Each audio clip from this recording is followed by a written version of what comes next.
যে নির্বাচন হবে এবং নির্বাচন হতে হবে সবাই নির্বাচন একটা সিস্টেম সেটাও মানবিক। প্রধান উপদেষ্টার পদত্যাগের গুঞ্জনে সরগরম রাজনৈতিক মাঠ। বিভিন্ন অনুষ্ঠানে রাজনৈতিক দলের নেতাদের বক্তব্যও এখন একই প্রসঙ্গ, সবার কণ্ঠেই ঐক্যের ডাক।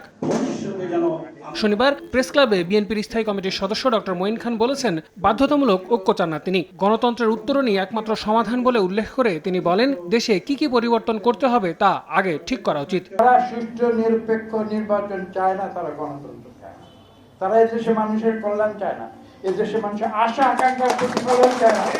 কাজে জাতীয় সংসদ নির্বাচন নিয়ে কোনো ধোঁয়াশা সৃষ্টি করার কোনো অবকাশ কারণেই তারা যথেষ্ট।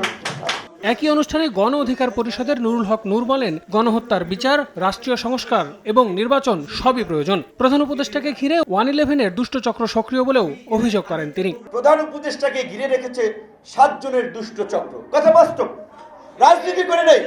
এই লোকগুলো সবসময় 111-এর সময় সুবিধাভোগী ছিল। ওই কুশীলবরাই আবার প্রধান উপদেষ্টার এই 7 জনের দুষ্ট চক্রেরও কেউ আছে। এদিকে প্রেস ক্লাবে আলাদা এক আলোচনা সভায় ডাক্তার জেড.এম. জাহিদ হোসেন বলেন, ডক্টর ইউনূসকে যারা বিতর্কিত করতে চায় তাদের লাগাম টেনে ধরতে হবে। নির্বাচনের জন্য একটা রোডম্যাপ মানে কি? আপনাকে একটা তারিখ দিবেন বিভিন্নভাবে, যে অমুক তারিখ থেকে অমুক তারিখ, এটা দিয়ে সমস্যা কি?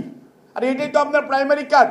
বাংলাদেশের গণতন্ত্রের উত্তরণে নির্বাচনকেই একমাত্র সমাধান হিসেবে দেখছে বিএনপি। নিজেরা নিজেদেরকে খুব শিক্ষিত। আর আমিন তুষার, সময় সংবাদ, ঢাকা।